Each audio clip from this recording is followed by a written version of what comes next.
Molarity, molarity और क्या पढ़ाए थे, मोल फ्रैक्शन, यहीं तक पहुंचे थे ना।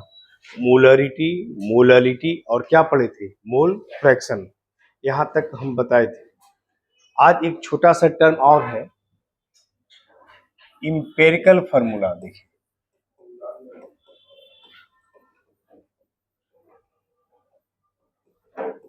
एंड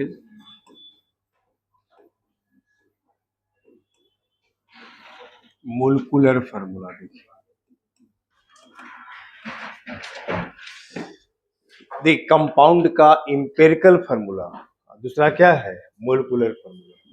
तो कंपाउंड का इंपेरिकल और मोलिकुलर फार्मूला कैसे निकालते हैं, कोई भी कंपाउंड हो, किसी भी कंपाउंड का मोलिकुलर फार्मूला क्या होता है, इंपेरिकल फार्मूला क्या होता है। तो देखिए, तो सबसे पहला कंपाउंड का आप मोलिकुलर फार्मूला निकालते हैं।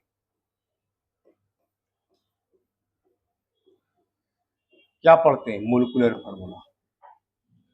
तो मोलिकुलर फार्मूला कंपाउंड का क्या होता है, तो किसी भी कंपाउंड का जो एलिमेंट होता है ना, किसी भी कंपाउंड में कोई भी एलिमेंट का जो एग्जैक्ट एटम का जो संख्या होता है, किसी भी कंपाउंड का मोलिकुल में एग्जैक्ट नंबर ऑफ एटम का जो संख्या होता है, उसी को हम क्या कहते हैं, मोलिकुलर फार्मूला। क्या कहते हैं, मोलिकुलर। यानी the formula which indicate the या which express the exact number of atoms in a molecule of the compound। यानी the number of atom, the exact number of atoms of element in a molecule of the compound is called, क्या कहलाएगा, molecular formula कहलाएगा। यानी इसको आप ऐसे लिख सकते हैं,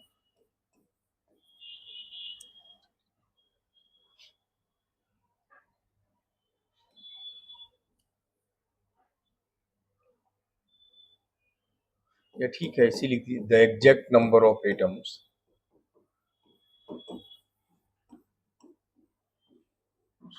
of element, the exact number of atoms of element in a molecule of the compound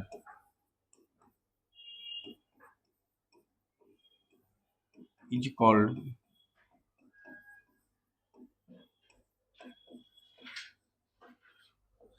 molecular formula।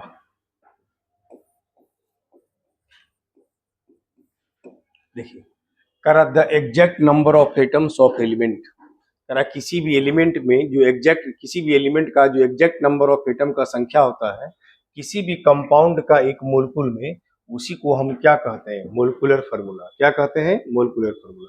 जैसे आप देखिए लिखते हैं कंपाउंड, देखिए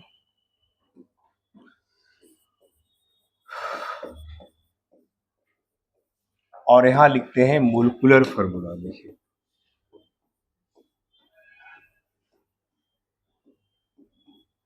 कंपाउंड और मोलिकुलर फार्मूला, ऐसे आप लिखते हैं।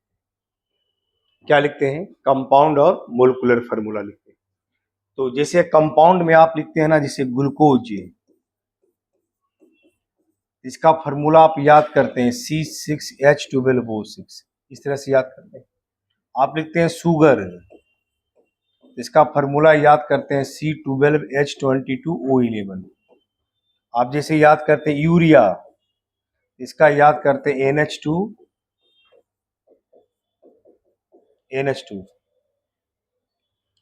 देखिए और नीचे फिर कर देंगे, है ना। आप जैसे लिखते हैं सल्फ्यूरिक एसिड, तो आप लिखते हैं ना H2SO4, ऐसे। Sugar, glucose, urea, sulphuric acid. आप लिखते हैं बेंजीन, बोलिए बेंजीन का क्या लिखते हैं C6H6। आप जैसे लिखते हैं एसिटाइलिन, एसिटाइलिन का क्या लिखते हैं C2H2। ऐसे तो किसी भी कंपाउंड में, कोई भी कंपाउंड का एक मोलिक्यूल में जो एग्जैक्ट नंबर ऑफ एटम का जो संख्या होता है, उस संख्या को ही हम क्या कहते हैं, मोलिकुलर फार्मूला। क्या कहते हैं, मोलिकुलर फार्मूला कहते हैं। क्लियर यहां से है। यानी कोई भी कंपाउंड का एक मोलिक्यूल में जो एग्जैक्ट नंबर ऑफ एटम का जो संख्या होता है उस संख्या को हम मोलिकुलर फार्मूला कहते हैं। इंपेरिकल फार्मूला क्या है वो देखिए।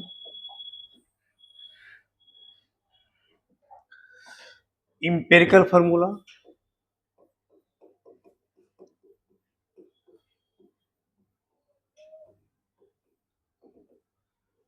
इसे आपसे पूछा व्हाट इज इंपेरिकल फार्मूला, तो इंपेरिकल फार्मूला कहता है किसी भी कंपाउंड का जो सबसे एटम का, किसी भी कंपाउंड में एलिमेंट के एटम का जो सिंपलेस्ट रेशियो होता है, यानी it is the simplest ratio of atoms of element in a molecule of the compound, यानी it is the simplest ratio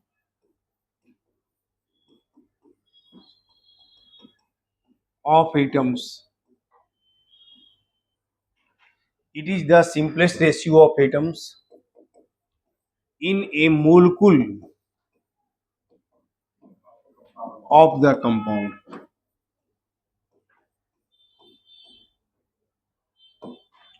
it is the simplest ratio of atoms in a molecule of the compound is called, क्या कहलाता है empirical formula. यानी किसी भी compound, जैसे आप देखते हैं कंपाउंड, मोलिकुलर फार्मूला आप लिखे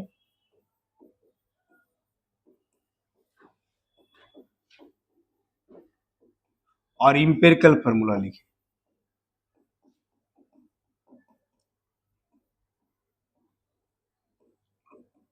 देखिए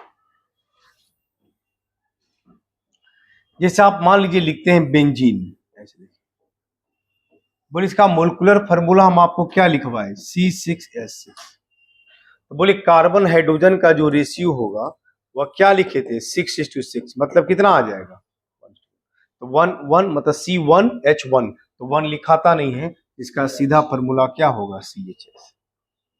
तो बेंजीन का कोई कंपाउंड का कोई पूछेगा कि बेंजीन का इंपेरिकल फार्मूला बताइए, तो बेंजीन का कितना हो जाएगा CH हो जाएगा।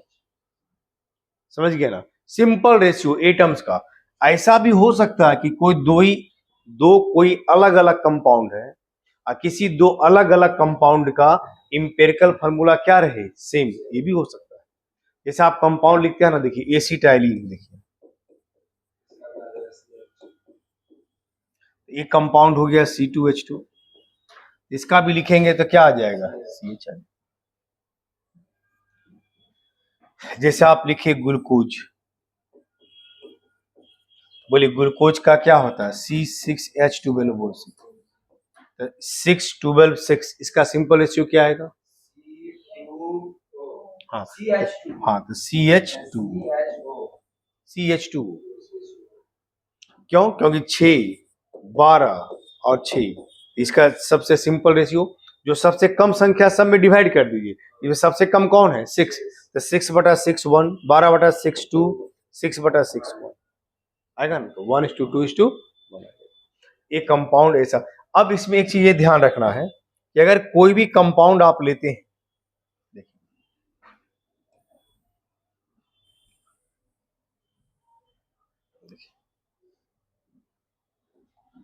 कोई भी कंपाउंड अब इससे आप लेते हैं,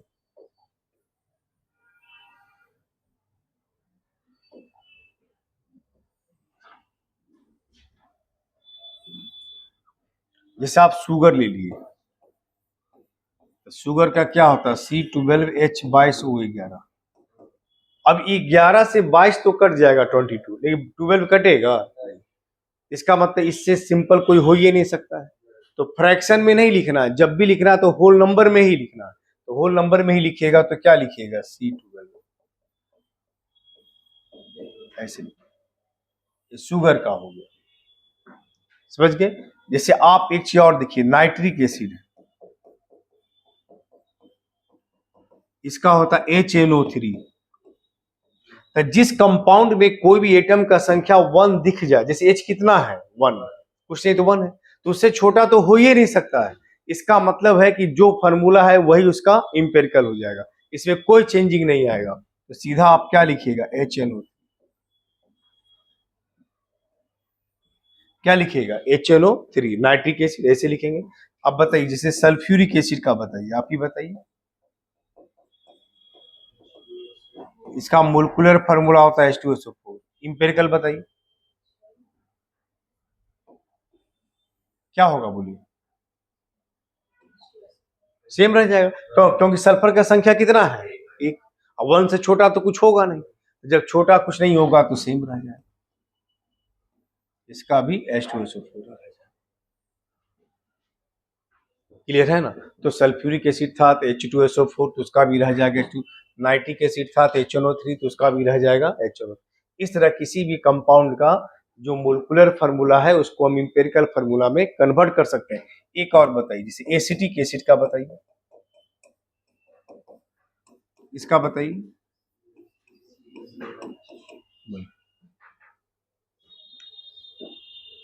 क्या होगा, देखिए सेम यहां इसलिए नहीं रहेगा। कार्बन कितना, 1 1 2, हाइड्रोजन 3 है कितना, 4, ऑक्सीजन कितना, 2। इसको ऐसे लिख सकते हैं ना, अब 2 से तो कट ही सकता है, तो CH2 ऐसे एक बनाना है इसको। इसमें 1 थोड़ी, सब तो है, एक से ज्यादा है, सबको एक जगह कर दिए हम। देखिए यूरिया,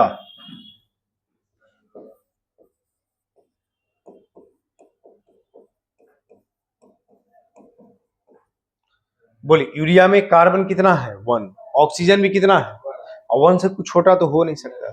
इसका मतलब यही फॉर्मूला इसका हो जाएगा,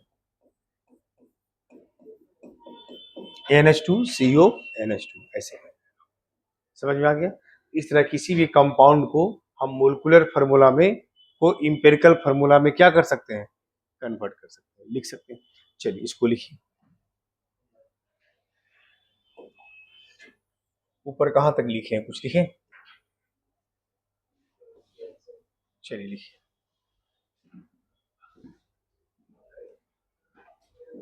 अच्छा इधर में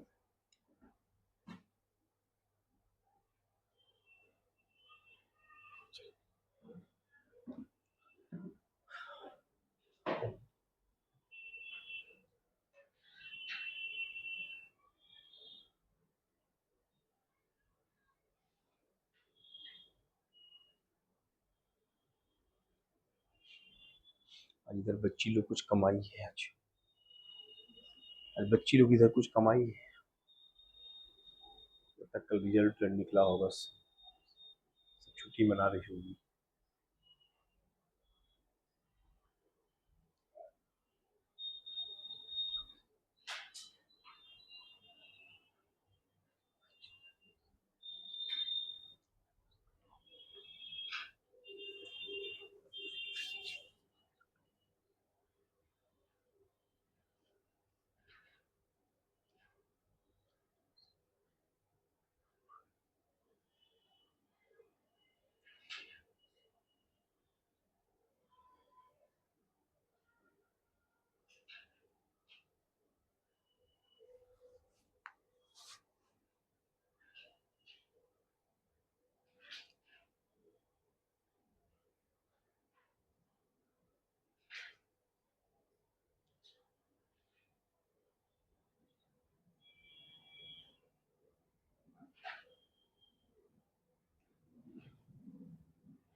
ऊपर करें,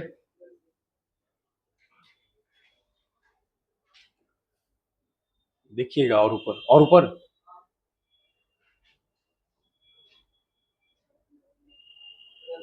चलिए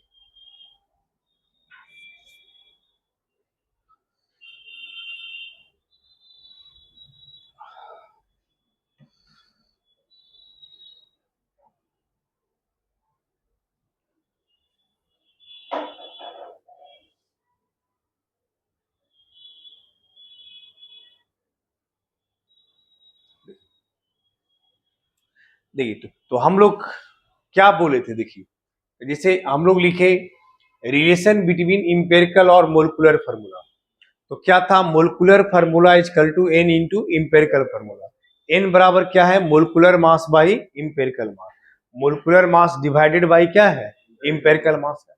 फिर सेकेंड क्वेश्चन भी मिलेगा बनाने के लिए, ध्यान रखिएगा, अभी एकदम मिलता रहेगा आपका, एकदम अभी एकदम जीरो लेवल का क्वेश्चन, क्या मिलेगा, जीरो लेवल एकदम, ताकि सभी बच्चे बढ़िया से बना सकें। उसके बाद फिर लेवल धीरे धीरे क्या होगा, बढ़ते चला जाएगा, ठीक है।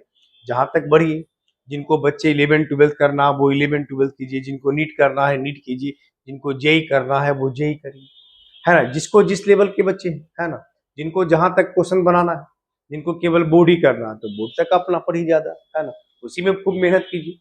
देखिए, find the molecular formula of compound, तो आपको कह रहे थे कि मोलिकुलर के लिए हमको एन चाहिए, तो एन निकालना होगा। तो एन निकालने के लिए देखिए, एन बराबर जैसा आप लिखिएगा, एन निकालिएगा, तो एन बराबर क्या था, मोलिकुलर मास बाय इंपेरिकल मास। आप लोग भी सब क्वेश्चन को बनाए थे, क्वेश्चन मिला बनाए, नहीं नहीं बनाए, मैंने ट्राई किए बनाने का, क्वेश्चन मिल गए पूछना था, वो बनाए नहीं। और किसी को जिनको पूछना है कुछ, कोशिश किए थे बनाने का, सब बन गया उधर, सबका सबका सब बन गया, किसी को एक भी क्वेश्चन नहीं पूछना है। देखिए इसे तो नहीं, जिससे पूछना हो तो क्लास के बाद पूछना है, ठीक है। अब क्वेश्चन को लेवल इससे थोड़ा सा ऊपर करेंगे, है ना। देखिए आगे, एन बराबर molecular mass by empirical mass, N क्या है, molecular mass by empirical mass है। देखिए तो मोलिकुलर मास कितना हो गया, देखिए 78 दिया हुआ, इंपेरिकल मास जो इंपेरिकल फार्मूला का मास है, बोले इंपेरिकल फार्मूला 12 प्लस 1 कितना हुआ, 13, कितना हो गया, ठीक है। तो इसका मतलब यहां से आ गया, एन का वैल्यू आ गया। अब एन का वैल्यू आ गया, अब देखिए, अब आप लिखिएगा मोलिकुलर फार्मूला,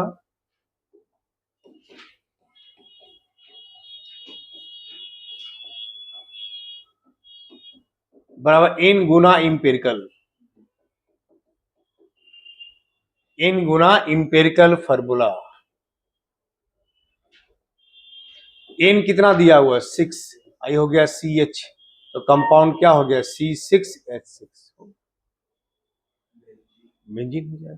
तो ऐसा भी हो सकता है किसी दो कंपाउंड का इंपेरिकल फार्मूला क्या हो, सेम हो, अभी जस्ट बताए थे। जैसे देखिए एकदम थोड़ा सा हम चेंज कर देते हैं क्वेश्चन में, आपसे सबसे बन जाएगा, find the molecular formula of A compound. आप देखिए थोड़ा सा चेंज करेंगे, चलिए पहले आप इसको लिखिए पहले, उसके बाद इसी क्वेश्चन में थोड़ा सा हम चेंज करेंगे।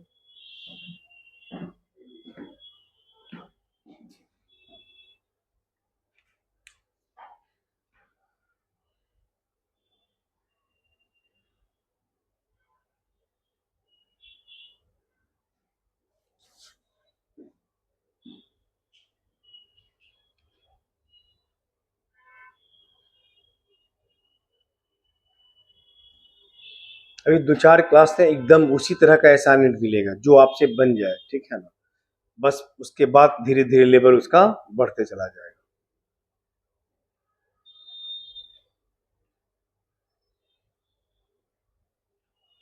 उसमें भी अगर नहीं बने तो पूछना है, आपस में पूछना है, हमसे पूछना है। देखिए करा, find the molecular formula of A compound if empirical formula CH and molecular weight is, ये थोड़ा सा बदल देते हैं और मोलिकुलर वेट की जगह पर 26 कर दिए। अब जरा बनाइए, क्या आएगा बोलो,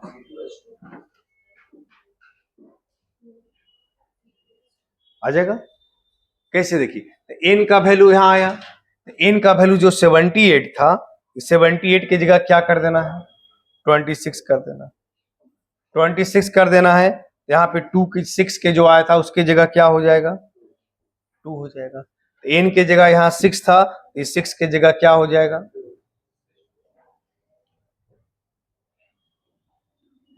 2 हो जाएगा। तो कंपाउंड जो लिखे थे C2 क्या हो जाएगा, C2H2। चलिए दूसरा क्वेश्चन लिख करके उसको बना लीजिए, बनाइए, लिख लीजिए फिर से एक बार।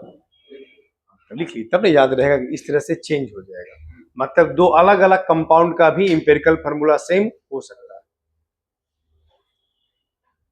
अब क्या पढ़ना है कि कोई एलिमेंट का परसेंटेज दे दिया है, जैसे ए का परसेंटेज, बी का परसेंटेज, और उस कंपाउंड के आधार पे उसका इंपेरिकल फार्मूला निकालना है। क्या निकालना है?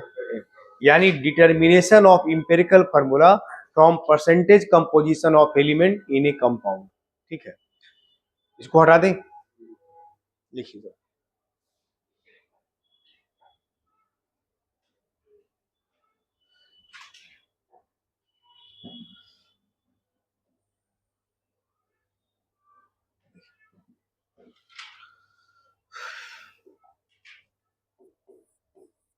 Determination of empirical formula,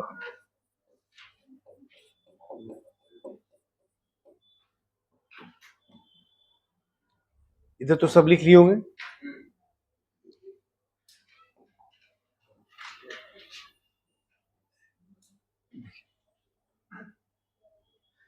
determination of empirical formula, determination of empirical formula from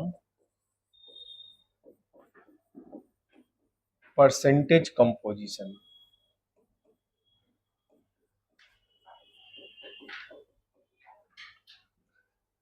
determination of empirical formula from percentage composition of element in a molecule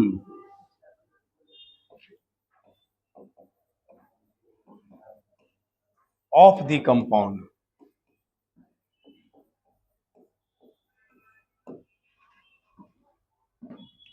क्या लिखें?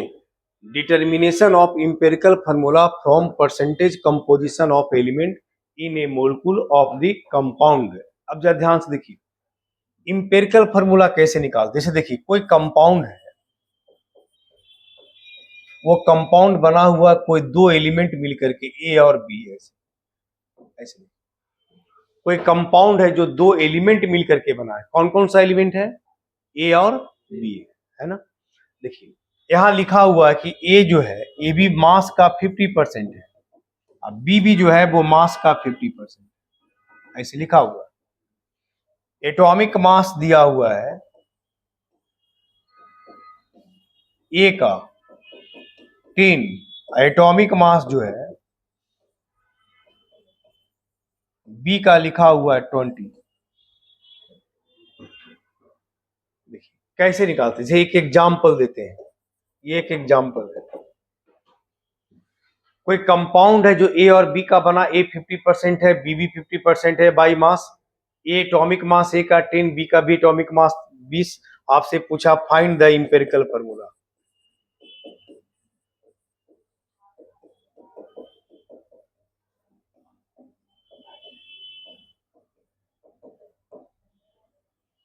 फाइंड द इंपेरिकल फार्मूला, आपसे क्या पूछा?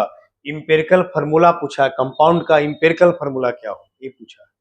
तो इंपेरिकल फार्मूला आप कैसे निकालिए? देखिए एटॉमिक मास दे दिया बी का परसेंटेज दे दिया, आपसे इंपेरिकल फार्मूला का पूछा है, परसेंटेज क्या हो। अब इंपेरिकल फार्मूला इसके लिए ऐसे बनाना होगा, पहले इसको लिखिए, पहले तो उसके बाद बताते हैं।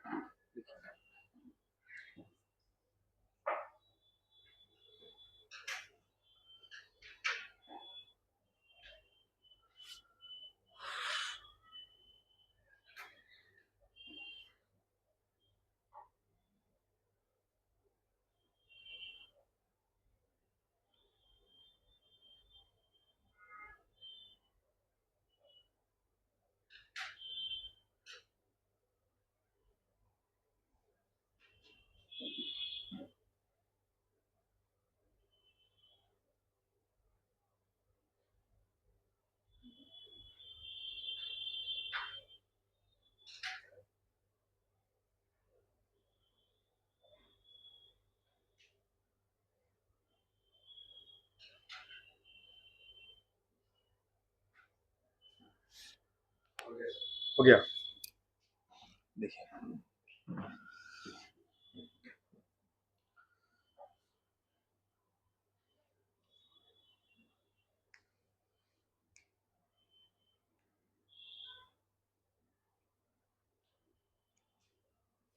पीछे हो गया सब।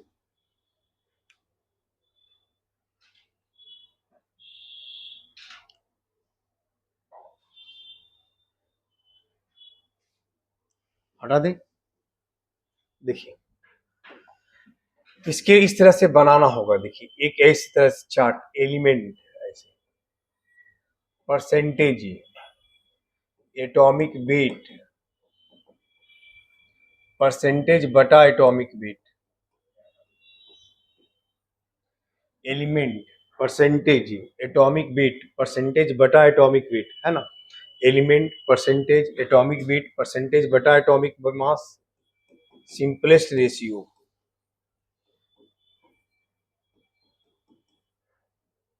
और whole number ratio.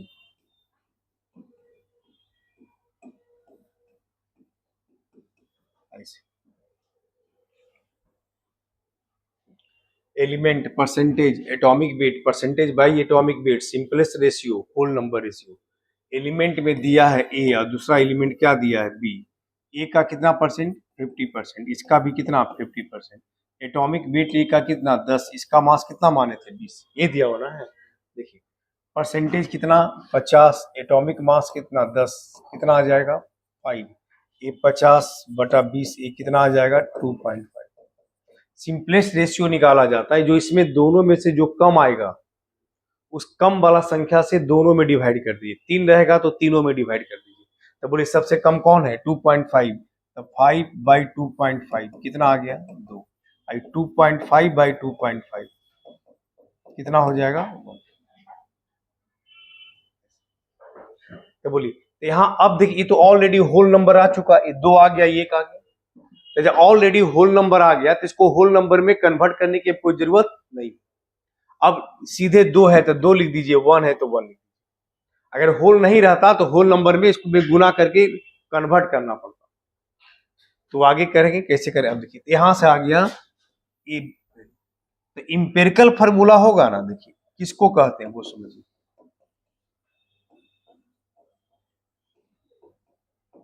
Empirical formula तो ए की जगह यहाँ कितना आया 2, अब बी की जगह यहाँ कितना आया 1, तो ऐसे लिखिएगा A2B। यही हो गया एक कंपाउंड का इंपेरिकल फार्मूला हो गया। फिर उसके बाद अगर पूछता find the also molecular formula, ये भी कर सकता है। तो अगर मोलिकुलर फार्मूला पूछे, देखिए फाइंड द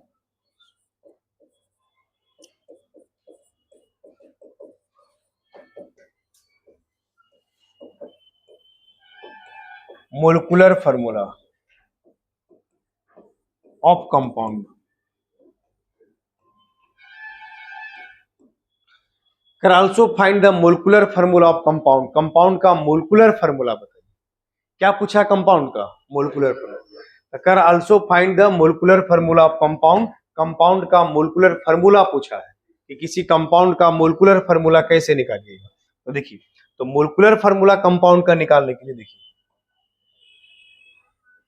फिर नीचे करेंगे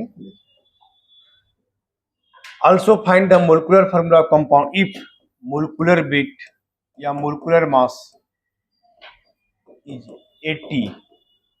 मोलिकुलर मास कितना दिया हुआ है, ऐसे लिखा हुआ है कि मोलिकुलर मास कितना है 80। तो आप देखिए तो पहले हम n निकाल लीजिए। n बराबर क्या होगा बोलिए तो molecular mass by empirical mass. EMP है इंपेरिकल, मोलिकुलर मास 80 और इंपेरिकल मास A2B। ए का मास कितना है 10, 10 दूनी 20, बी का है 20 से 20 40 40 कितना आ गया। तो मोलिकुलर फार्मूला बराबर हो जाएगा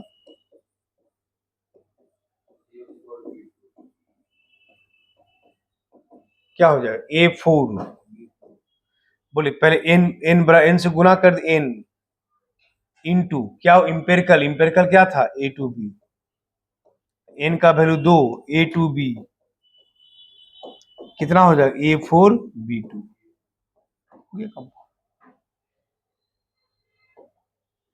चलिए लिखिए इसको, इंच लिख रहा है ना। इस तरह कोई भी एलिमेंट का परसेंटेज दिया रहे तो हम इंपेरिकल फार्मूला क्या कर सकते हैं निकाल सकते हैं। एम्पिरिकल फार्मूला को बाद में मोलिकुलर फार्मूला में भी कन्वर्ट कर सकते हैं। कब? जब n का वैल्यू दिया रहे तब।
ऊपर कर दें।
हो गया। चलिए अब देखिए, अब ये मोल, ये पहला मोल कंसेप्ट के बारे में थोड़ा सा हम आपको नॉलेज दिए, समझाए, ठीक है। अब थोड़ा ऑर्गेनिक के बारे में थोड़ा बेसिक थोड़ा सा जानिए। ये तो मोल के बारे में हो गया, या पहले थोड़ा एटॉमिक स्ट्रक्चर के बारे में थोड़ा जान लीजिए। पहले फिजिकल का ही देख लीजिए। जैसे आप पढ़ते हैं atomic structure, structure of atom,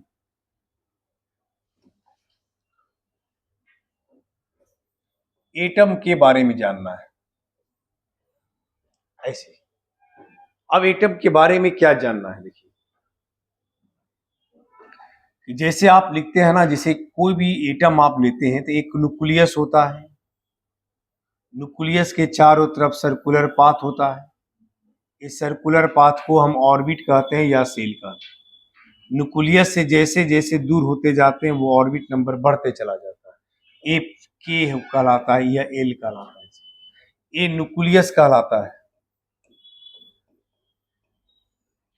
ये सब ऑर्बिट कहलाता है या सेल कहलाता है।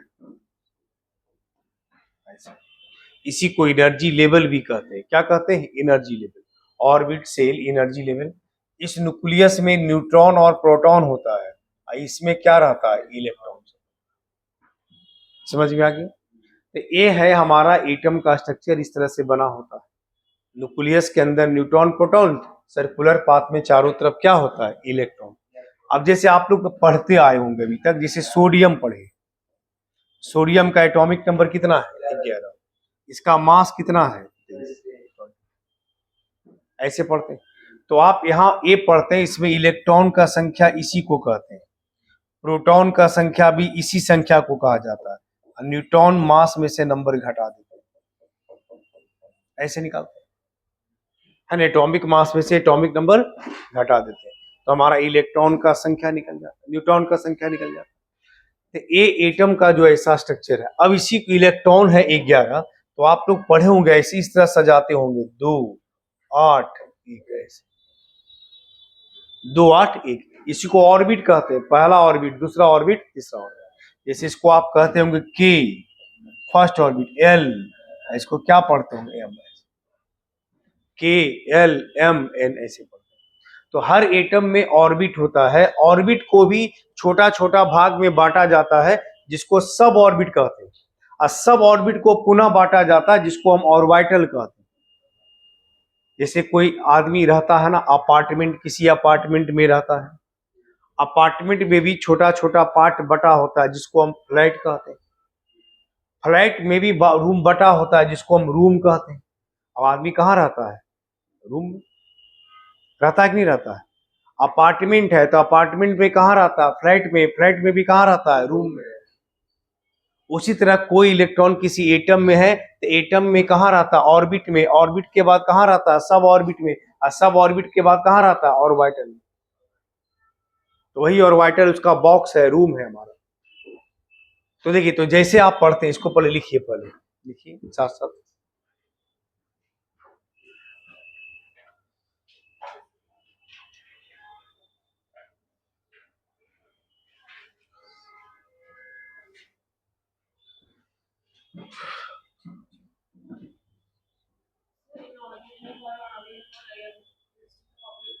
नहीं, सब अलग अलग बनवाएंगे, ठीक है ना।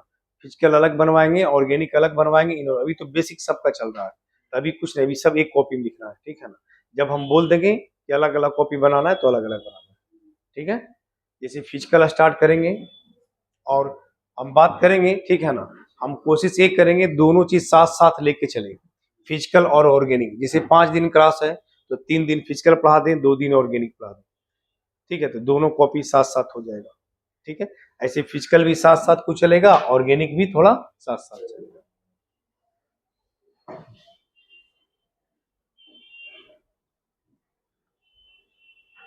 तो उससे क्या लगेगा? ये नहीं लगेगा कि ऑर्गेनिक हुआ ही कुछ नहीं, है ना। जैसे लगे दोनों चीज थोड़ा थोड़ा साथ साथ चला।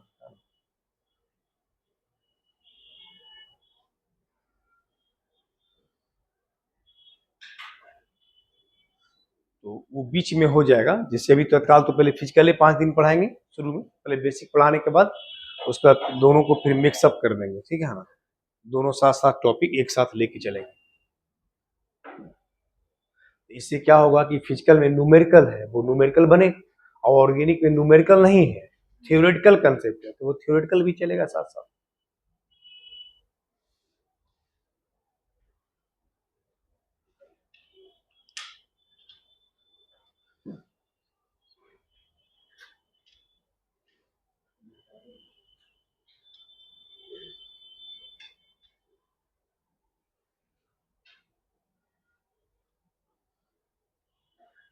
ये हमेशा ध्यान रखिए, जिनको भी नीट करना है, जेई करना है, जो अलग से पीडब्ल्यू पी बाई क्यू बनाना चाहते हैं, प्रीवियस ईयर का क्वेश्चन सब है ना, तो अलग से आप अपने से बनाइए, बना करके जिनको भी कोई भी डाउट होता है आके हमसे पूछ सकते हैं।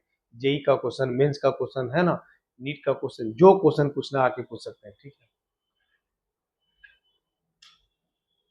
जैसे हम लोग पढ़ाते हैं ना, तो जैसे यहाँ तो भी सिर्फ 11th का बैच है, जेई फॉन्ट, जेई टारगेटर, डॉपर होता है, नीट डॉपर, वो सब बच्चे भी पढ़ते हैं हमसे, ठीक है ना।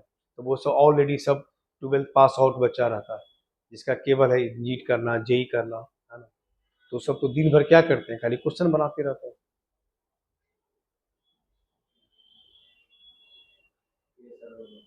हो गया। देखिए, अब देखिए, कोई भी ऑर्बिट जो लिखते हैं ना, देखिए orbit maximum number of electrons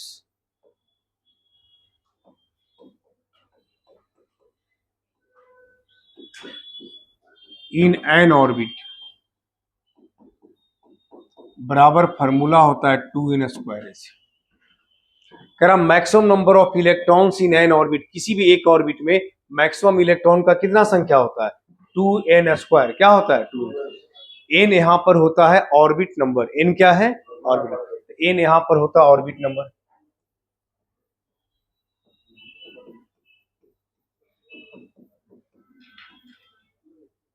यार n क्या है? Orbit number. n 1 हो सकता है, 2 हो सकता है, 3 हो सकता है, 4 कुछ भी हो सकता है। यहाँ n हमारा ऑर्बिट नंबर कहलाता है। n क्या कहलाता है? ऑर्बिट नंबर कहलाता है। अब देखिए, तो यहाँ maximum number of electrons in N orbit का फॉर्मूला होता है 2n²। Here n equal to orbit number. यहाँ n हमारा होता है ऑर्बिट नंबर होता है। हाँ हाँ, तो ऑर्बिट नंबर कोई फ्रैक्शन कैसे आएगा? हाफ ऑर्बिट तो कभी होता नहीं है, 1.5 तो कभी होता नहीं। कभी घर ही पढ़ते हैं तो हाफ घर कभी लिखते हैं, कहते एक क्लासरूम है, कभी आधा क्लासरूम कहाँ लिखते हैं? क्लासरूम कभी होता, आधा आदमी होता है नहीं, कभी नहीं होता। तो कुछ चीज हाफ नहीं हो सकता है। हाँ, यूनिट हो सकता है, जैसे हाफ दर्जन हो सकता है। हाफ दर्जन का मतलब 6 हो गया। देखिए यहाँ आइए, जैसे n बराबर, इफ यदि n बराबर 1 ले लें तो मैक्सिमम, देखिए यहाँ मैक्सिमम नंबर ऑफ इलेक्ट्रॉन पूछा, क्या होगा? 2 इंटू 1 का स्क्वायर कितना आ जाएगा? 2। n बराबर 2 ले लें तो बोलिए maximum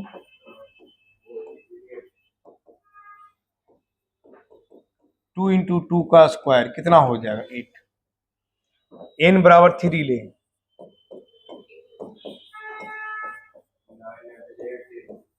maximum number of electrons 2 into 3 का स्क्वायर, 3 का स्क्वायर 9, 9 दूनी कितना हो जाएगा? 18।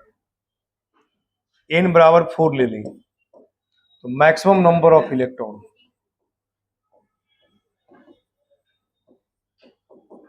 2 इंटू 4 का स्क्वायर, 16 दूनी कितना हो जाएगा? 32। 2 8 18 32 ऐसे हो। इसको n बराबर 1 मतलब कौन सा ऑर्बिट हुआ? k l m n, ऐसे ये ऑर्बिट नंबर हो गया। अब आप देखिए,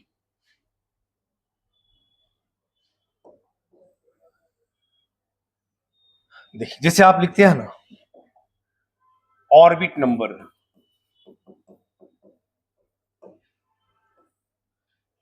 के फर्स्ट, एल एम एन, 4 हम ऑर्बिट लेके चले। मैक्सिमम नंबर ऑफ इलेक्ट्रॉन की बात किए, इसमें इलेक्ट्रॉन की संख्या कितना आया? 2। इसमें इलेक्ट्रॉन की संख्या कितना आया? 8। इसमें इलेक्ट्रॉन कितना आया? 18। इसमें कितना आया? 32। ऐसे 2 8 18 32 ऐसे। मैक्सिमम नंबर ऑफ इलेक्ट्रॉन की संख्या इतना है, 2 8 18 32। उसके बाद देखिए, इसके ऑर्बिट को भी छोटा छोटा भाग में बांटा जाता है जिसको हम सब ऑर्बिट कहते हैं। और पहला ऑर्बिट में एक ही सब ऑर्बिट होता है एस, दूसरा में 2 सब ऑर्बिट होता है एस और पी। जितना ऑर्बिट नंबर उसके अंदर उतना सब ऑर्बिट, एस पी, इसके अंदर क्या होता है? डी। इसमें 4 सब ऑर्बिट होता है, S P D F, S P D F. तो फर्स्ट ऑर्बिट में एक ही सब ऑर्बिट एस, सेकेंड में 2 एस और पी, तीसरा में 3 एस पी डी, चौथा में 4 एस पी डी एफ। ऐसे समझ में आ गया? एस हो गया, एस पी हो गया, एस पी डी हो गया, एस पी डी एफ हो गया। इस तरह ऑर्बिट नंबर होता है। अब आप देखिए S, S P, S P D, S P D F. अब आप खुद सोचिए,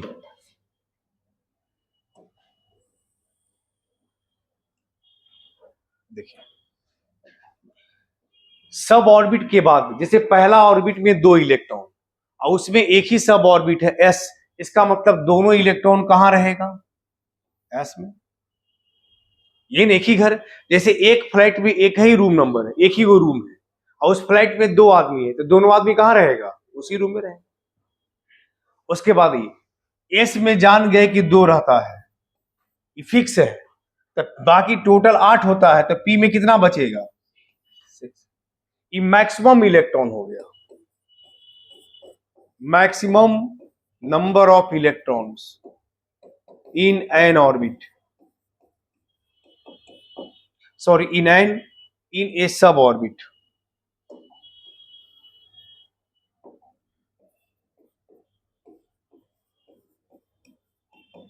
सब ऑर्बिट। उसके बाद एस में जान गए 2, पी में जान गए 6 और टोटल 18 है, तो डी में कितना बच गया? इसमें 2, एफ में कितना बचेगा? 14। 32 है टोटल, तो 14 बचेगा। तो ये मैक्सिमम है, इससे कम हो सकता है लेकिन इससे ज्यादा नहीं होगा, ऐसे याद रखना। कम हो सकता है लेकिन ज्यादा नहीं होगा। उसके बाद सब ऑर्बिट को भी ऑर्बिटल में बांटा गया। किसे बांटा गया? ऑर्बिटल। छोटा छोटा घर में, बॉक्स में, जिसको आप रूम कहते हैं, आप इसे समझ गए ना? तो इसका मतलब सब ऑर्बिट को भी बांटा गया ऑर्बिटल में। कहां बांटा गया? ऑर्बिटल में बांटा गया। तो इलेक्ट्रॉन कहां रहता है? ऑर्बिटल में। तो एस जो होता है ना, देखिए एस में एक ही ऑर्बिटल होता है, सिर्फ ऐसे एक बॉक्स होता है, इसको ऑर्बिटल कहते हैं। कितना ऑर्बिटल? एक। पी में 3 ऑर्बिटल होता है, ऐसा 1 2 3, समझ गए ना? डी में टोटल 5 ऑर्बिटल होता है। डी इसे 5 बॉक्स होता है, 5 ऐसे बॉक्स बना दिए, 1 2 3 4 5। एफ में टोटल 7 बॉक्स होता है, इसे 7 बॉक्स ऐसे होता है। ये सब ऑर्बिट, इसी में इलेक्ट्रॉन, हर ऑर्बिटल में 2 इलेक्ट्रॉन रह सकता है। कहां रहेगा? 2। जैसे एक एस में मैक्सिमम 2, तो 2 इलेक्ट्रॉन होगा, एक ऊपर एक नीचे ऐसे रहता है। पी में मैक्सिमम कितना इलेक्ट्रॉन रह सकता है? 6। अभी लिखवाए थे। इस तरह इलेक्ट्रॉन को फील्ड करते हैं हम, इलेक्ट्रॉन को भरते हैं। ये सब कहलाता है ऑर्बिटल। ये सब जो देख रहे हैं ना, ये सब क्या है? ऑर्बिटल्स। तो ऑर्बिट को भी छोटा छोटा भाग में बांटा गया, सब ऑर्बिट, और सब ऑर्बिट को भी छोटा छोटा भाग में बांटा गया, ऑर्बिटल। जैसे फ्लाइट को छोटा भाग में बांटा गया तो कहां है? सब ऑर्बिट। जैसे अपार्टमेंट को बांटा तो फ्लाइट को बांटा तो रूम। तो आदमी कहां रहता है? रूम में। वैसे इलेक्ट्रॉन कहां रहेगा? ये सब ऑर्बिटल में रहेगा। क्लियर हो गया? आगे देखिए, चलिए तो पहले इसको आप लिख लीजिए, उसके बाद आगे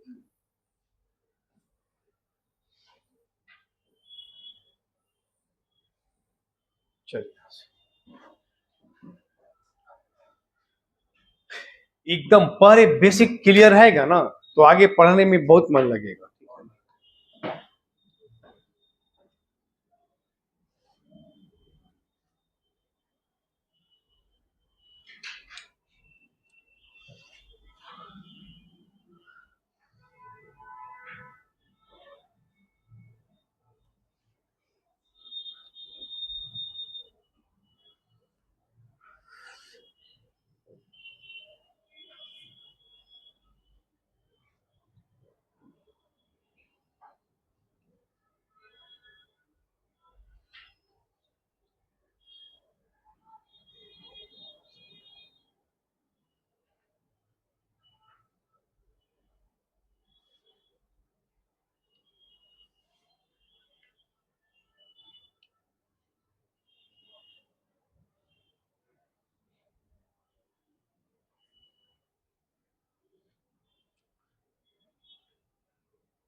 हो गया?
हो गया।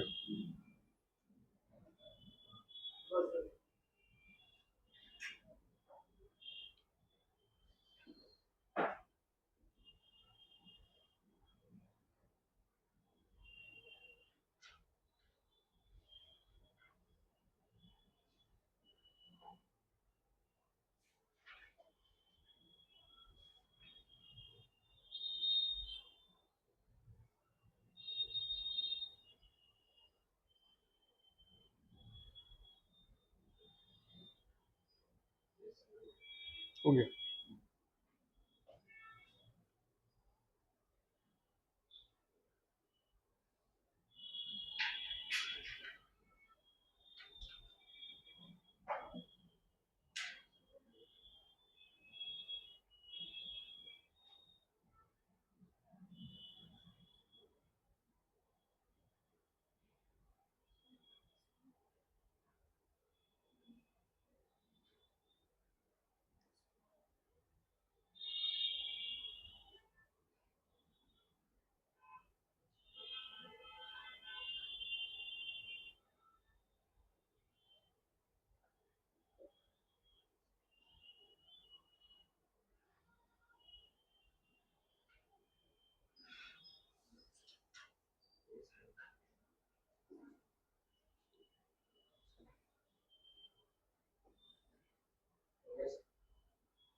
लिख ली सब।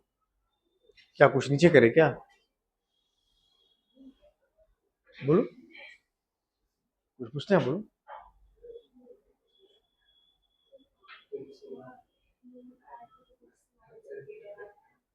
जो है ना, 2 6 8 8 10 18 है ना। और नीचे करे क्या? हो गया।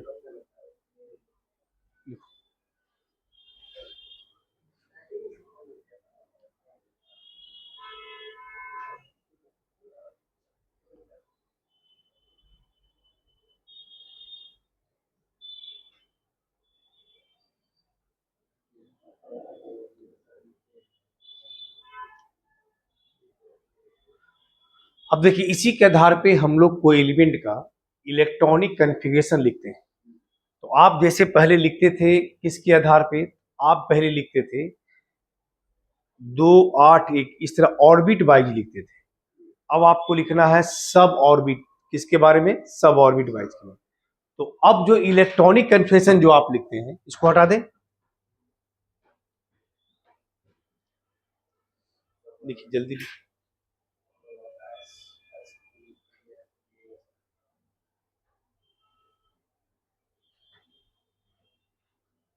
देखिए,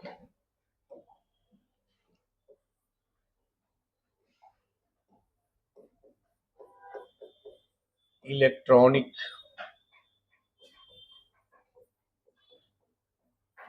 कन्फिग्रेशन, इलेक्ट्रॉनिक कन्फिग्रेशन। तो कोई भी एटम का हम इलेक्ट्रॉनिक कन्फिग्रेशन कैसे लिखते हैं, कोई भी एलिमेंट का इलेक्ट्रॉनिक कन्फिग्रेशन कैसे बनाते हैं? देखिए, जैसे आप लिखते हैं ना 1s 2s और 2p, 3s 3p 3d, 4s 4p 4d 4f, 5s 5p 5d 5f, 5g तक होगा। मतलब जितना ऑर्बिट होता है ना, उसके अंदर उतना सब ऑर्बिट होता है। समझ गया ना? तो हमको उतना जरूरत नहीं है, इसलिए जी हम लिखते नहीं है। ठीक है, देखिए आगे। उसके बाद लिखते हैं, देखिए 6s 6p होगा, 6d 6f सब होगा, और 7s। इतना तक कम से कम याद रखिए, इससे मेरा काम चल जाएगा। इलेक्ट्रॉन भराता कहाँ कहाँ? देखिए, पहले इलेक्ट्रॉन को भरते आप है 1s में ऐसे, तब भरते हैं 2s में, तब ऐसे भरते हैं।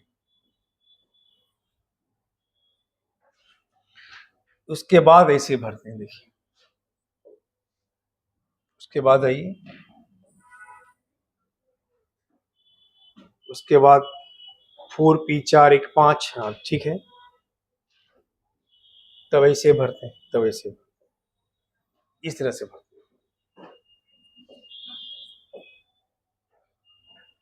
इलेक्ट्रॉन ऐसे जाएगा 1s के बाद ऐसे घूमते जाएगा, ऊपर 1s है,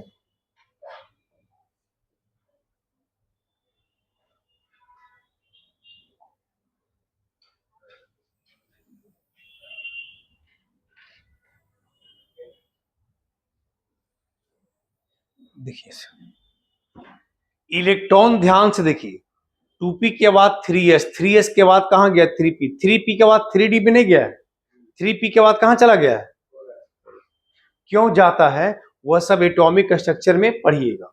अभी तत्काल इतना याद रखिए कि ऐसे इलेक्ट्रॉन को क्या करते हैं, भरते हैं, ठीक है। तो कहां तक याद रखना है, तो देखिए आप पहले इसको बनाइए, पहले इसको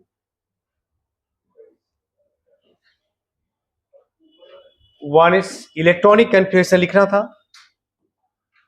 इलेक्ट्रॉनिक कन्फिगरेशन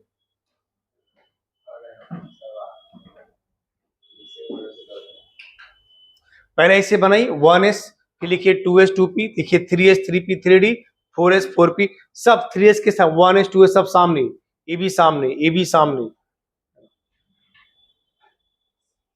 उसके बाद अपने कट आ जाएगा। देखिए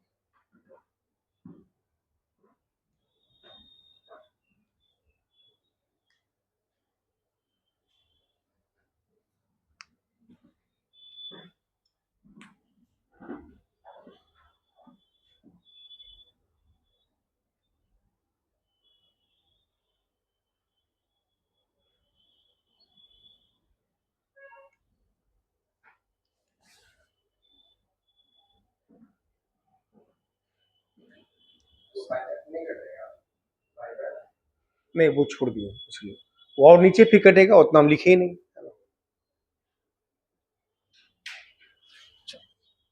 ऊपर ले जाए थोड़ा सा,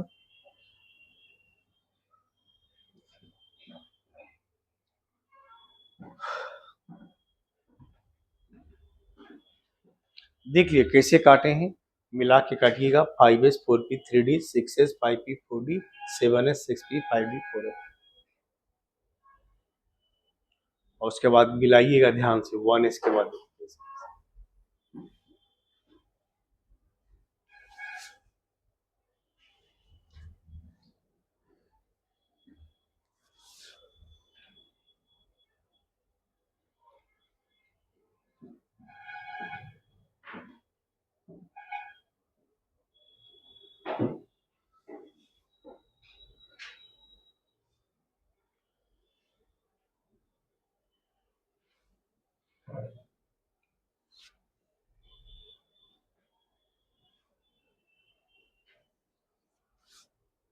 हो गया, देखिए यहां से ये जान गए 5s 5b 5d 5f 6s 6p, ये क्या हो गया 7s। इस तरह से आप इलेक्ट्रॉनिक कन्फिगरेशन में ऑर्बिट वाइज या सब ऑर्बिट वाइज को आप क्या कर सकते हैं, सजा सकते हैं, लिख सकते हैं। देखिए इसको हटा दें, सब लोग लिख लिए, चलिए आगे देखिए, जैसे आप हाइड्रोजन लिखते हैं, तो हाइड्रोजन लिखते हैं तो एक इलेक्ट्रॉन है तो इसको आप लिखिएगा 1s1। हीलियम लिखते हैं, इसमें लिखिएगा 1s2, इसलिए s में 2 से ज्यादा होता ही नहीं है। अगर s में 2 चला गया तो इसके फिर आगे चल जाइए। तो आप देखिए तो इलेक्ट्रॉन पहले भरते कैसे थे, आप वो देख लीजिए पहले। जैसे देखिए आप लिखे थे पहले ऊपर में 1s, तब 2s, तब 2p, 2p के बाद 3s, 3p के बाद 3p, 3p के बाद 4s, 4s के बाद 3d, 3d के बाद 4p, 4p के बाद 5s, इसी तरह भरते चलेंगे हम, जैसे जैसे काटते गए वैसे भरना है। अब आप देखिए तो इसका मतलब इससे ज्यादा जब इलेक्ट्रॉन लिखना होगा, पहले ऊपर देख लीजिएगा कैसे लिखे, पहले ऊपर लिखिए इतना, पहले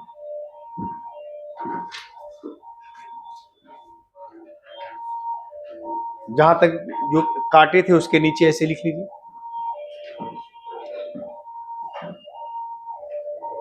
और उसके बाद और आगे अपने से देख लीजिएगा 5s के बाद कहाँ इलेक्ट्रॉन जा रहा है, जैसे से एरो गया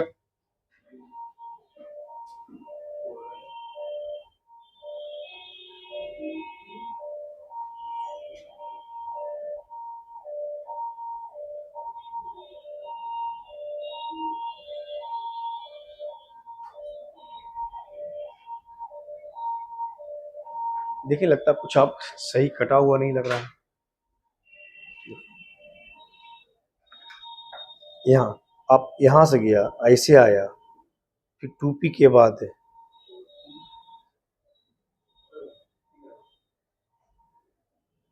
3s के बाद, नहीं गलती कर दी है ना, देखिए 3, हाँ ठीक है, 3s के बाद इसको जैसे यहाँ से गया ऐसे इसको यहाँ से ना ऐसे घुमाते तब ना एरो ऐसे आता। ठीक है, ऐसे एरो कर दिए हैं, लेकिन ऐसे यहाँ के बाद ये कहाँ जा रहा है, उल्टा ऐसे यहाँ के बाद ऐसे जाता था ना, ऐसे आप दर्शाते इसको, ऐसे कर दिए, लेकिन ऐसे बाद 3p के बाद 3d, तब 4p, तब 5s, इसके बाद अब लग रहा है यहाँ से कैसे जाएगा, यहाँ से इसको ऐसे करते तब यहाँ लाते 4d 5p 6s, 4d 5p 6s है ना। इसके बाद जैसे था क्या था 4d 5p 6s, इसके बाद देख लीजिए जैसे था ना, ऐसे देखिए देखिए, अब यहां से जो भी था अब आगे अपने से कर लीजिएगा। देखिए देखिए अब हाइड्रोजन का जो आप लिखते हैं, देखिए तो हाइड्रोजन का, हीलियम का 2, लिथियम लिखे तो लिथियम का एटॉमिक नंबर कितना होता है 3, मतलब लिथियम में इलेक्ट्रॉन का संख्या कितना 3, तो 3 है तो 1s3 मत लिखिएगा, क्योंकि एस में तो 2 से ज्यादा होता नहीं, और 1s के बाद जब इलेक्ट्रॉन भरना है तो आप देखिए 1s के बाद इलेक्ट्रॉन कहां जाता है, देखिए 1s के बाद कहां जाता है 2s, तो 2s लिखिएगा, और टोटल इलेक्ट्रॉन कितना है 3, तो 2 भर दिए, कितना बचा 1। उसके बाद बेरिलियम लिखिए, बेरिलियम का 4, 1s2 2s2 हो गया। उसके बाद 2s2 के बाद आप बोरॉन लिखिए, बोलिए बोरॉन का एटॉमिक नंबर कितना 5, तो क्या लिखेंगे 1s2 2s2 2, और 2s के बाद 2p जाता है, और p में मैक्सिमम कितना भराता है 6, तो p में पहले 1 भरिए, 5 ही है ना, 2 2 4 1 बचाते 1 भरिए, इसी तरह बनाते चले जाना। देखिए इसमें ऑर्बिट वाइज लिखते हैं, देखिए 1 इलेक्ट्रॉन, इसमें 2 इलेक्ट्रॉन, इसमें 2 और 1 इलेक्ट्रॉन, इसमें 2 और 2 इलेक्ट्रॉन, इसमें 2 इलेक्ट्रॉन, और 2 और 3, 2 और 3 कितने, 2 है कितना 3 इलेक्ट्रॉन, दूसरा का एस में 2, दूसरा का पी में 1, तो टोटल इलेक्ट्रॉन 2 + 1 कितना हो गया 3, 2 3 लिखते हैं। चलिए उसी के अनुसार आप इसको बना के दिखाइए, carbon, nitrogen, oxygen, fluorine, neon बनाइए।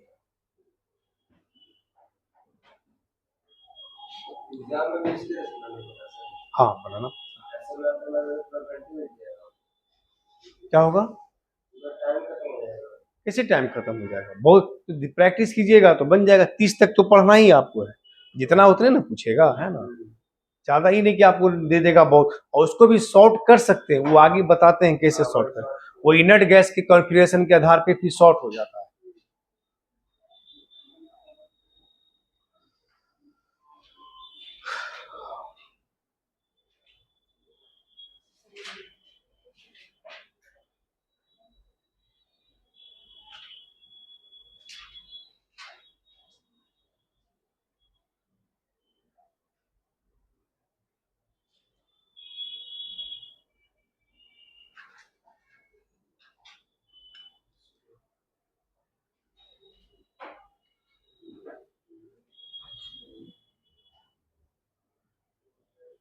हो गया, लिखा गया सब। कार्बन का तो बोलिए, कार्बन का 1s2 2s2 2p2, यहाँ 2 इलेक्ट्रॉन, यहाँ 2 2 4 electron, 1s2 2s2 2p3, 2 electron और 2 3 5 इलेक्ट्रॉन, यहाँ लिखिएगा 1s2 2s2 2p4,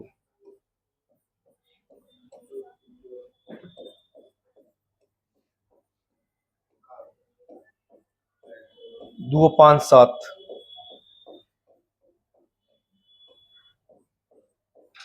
2 8, ऐसे लिखिएगा, हो गया ना।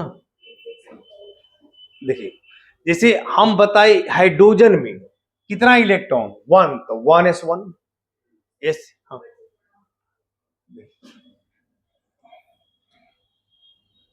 देखिए इलेक्ट्रॉन भरे ना, देखिए 1s में जाएगा, पहले 2 कैसे जाता है तो अभी जस्ट बताए।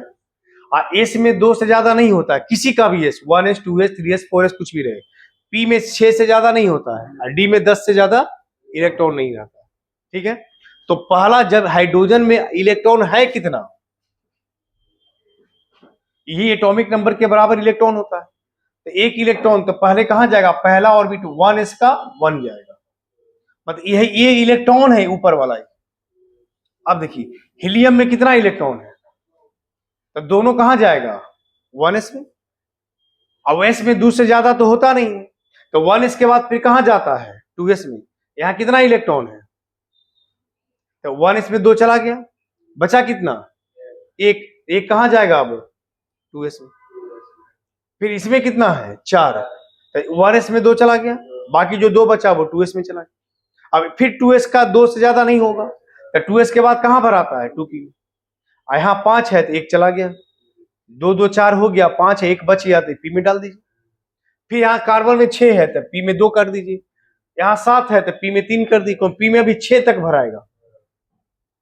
अब पी में 6 के बाद फिर फुल हो गया, अब पी में भी जगह नहीं है, तब कहां जाएगा, 2p के बाद 3s में जाता है, जो लिखवाएं जैसे, देखिए कॉपी पे लिखा हुआ, ठीक है ना। अब देखिए तो एक, देखिए चलिए बनाइए, sodium, magnesium, aluminium, silicon, phosphorus, चलिए बना के दिखाइए। Sulphur, chlorine, argon, potassium, calcium, चलिए बनाइए सब।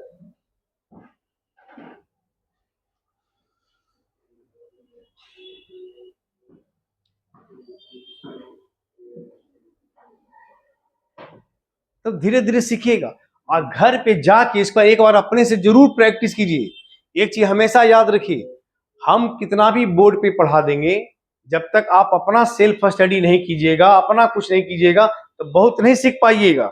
इसलिए आप अपना सेल्फ स्टडी जरूर कीजिए, आप अपना जरूर कुछ पढ़िए।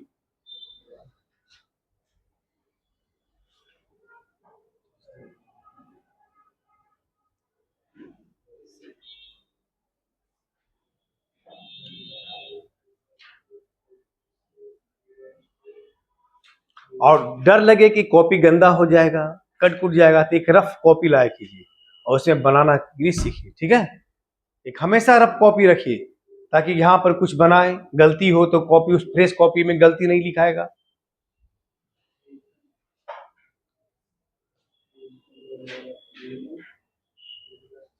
देखिए दिखाओ, देखो इस देखो, यहाँ कितना इलेक्ट्रॉन है बोलो, यहाँ कितना हो गया, 2 2, बचा कितना, तो 3 कर दीजिए। उसी तरह यहाँ 1s हो गया, 2 2 4, बचा कितना,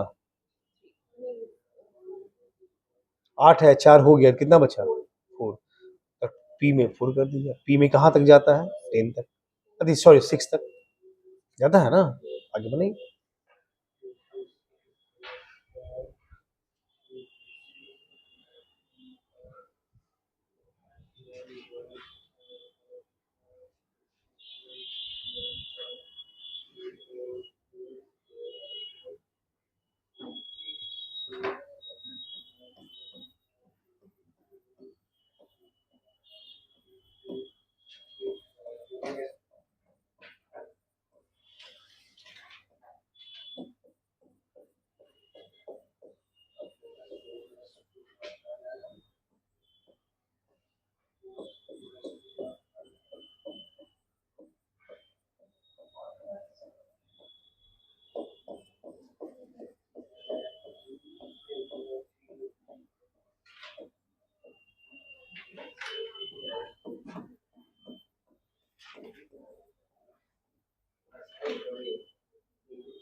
एक मिनट, 1:2:2 तो 10 तो 12, एक मिनट कहाँ पे वो लिखाया है, P3, अच्छा P3, P4, P5, P6, चलिए P6 हो गया, तो यहाँ P6 4s1 4s2, अच्छा ठीक ना, P5 P6 3P6 4s1, 3P के बाद 4s जाता है, ठीक है। तो 10 क्वेश्चन और देते हैं जिसको घर से बना के लाना है, स्कैंडियम से लेके कहाँ तक, जिंक तक। स्कैंडियम SC21 21 से लेके 30 तक।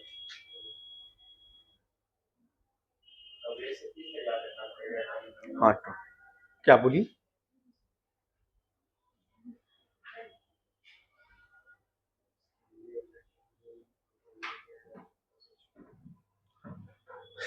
घर से अपने से बना के ले आइएगा।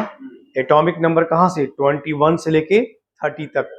देखिए हम लिख देते हैं यहाँ पे, देखिए scandium 21, titanium 22, vanadium 23, chromium 24, manganese 25, iron 26, cobalt 27, nickel 28, copper 29, 30। समझ जाइएगा ना।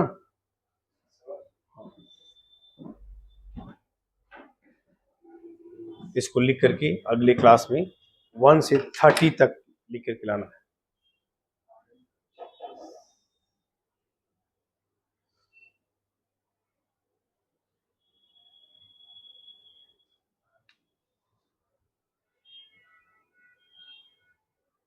क्या कुछ पूछना है?